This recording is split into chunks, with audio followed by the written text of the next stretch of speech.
It's a continuation of the first lecture talking about Indian diplomacy during the time of the 7 Years' War up until the Revolutionary War. So where we left off was a discussion about Indian diplomacy, specifically after the signing of the Declaration of Independence and the American Revolution occurred. So what starts to happen in American diplomacy is that we see a couple things emerge. First, as I mentioned, we see Indian people signing treaties, but it's really just one member of the tribe signing that treaty, and what it does is it affects the rest of the tribe. The second thing that starts to happen is that we see there's no longer going to be the diplomacy that we saw in early American history, where there was gift-giving, an attempt to understand the traditions of the Indian tribes.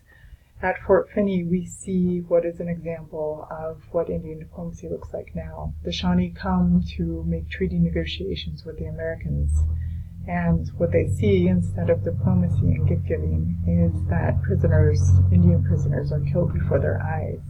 So there is coercion rather than an attempt to follow Indian traditions and customs as they go forward for diplomacy. So within this governmental framework, during the signing of the Declaration of Independence, a couple things are laid down. There is an ideology that is set forth by the original founders of the government, stating that they believe Indian people are savages, and it is going to be the obligation of the United States of America to civilize Indian people.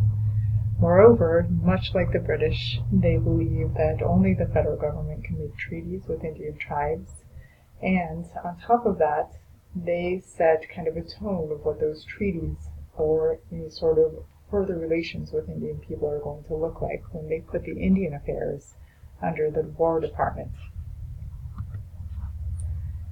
So some of the original laws that are passed after the signing of the Declaration of Independence and then eventually the creation of the Constitution of the United States, we see a couple laws being put down in an attempt to figure out how the United States is going to work with Indian people. So one of the first laws that is passed is something called the Northwest Ordinance. This is passed in 1787.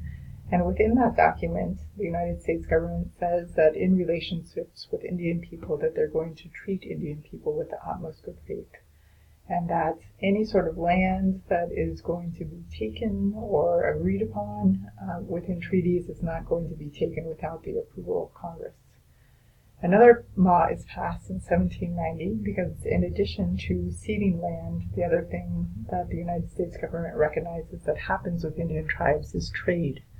And so in that act, what they say is the only people who are able to trade with Indian people are licensed traders. This is their attempt to once again regulate what's going on in Indian country, and that moreover, when that trade is occurring, there is supposed to be no cessation of land, so there's supposed to be no selling of land with Indian traders. Once again, that the only way land can be sold is when it is given the consent of the federal government, and ultimately Congress is the one who consents to any sort of treaties being signed. So at the end of the time that we're talking about, which is really just the beginning of what we call the United States of America, when we end the revolution and start to build our governing documents, we see a landscape that is one that is a little bit scary, really, for Indian people. We see new settlers coming in who still have a strong desire for land, not a lot of desire for somebody telling them who is going to make governments relationships with Indian people in order to regulate that land sale. We see indigenous people trying to work within the confines of this new government, knowing now that they have nobody to play off of. They don't have another European nation to side with. They are now dealing directly with the Americans. We see the federal government, who is the one trying to regulate trade, trying to regulate treaties.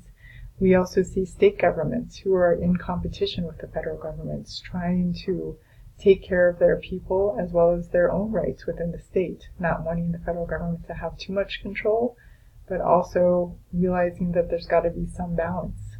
So what we see at the end of the Revolutionary War and the beginning of what we know as the United States of America is a pretty precarious position for Indian tribes to be in. They are one of many people who is looking to keep land, hold on to land, and better their interest for their people.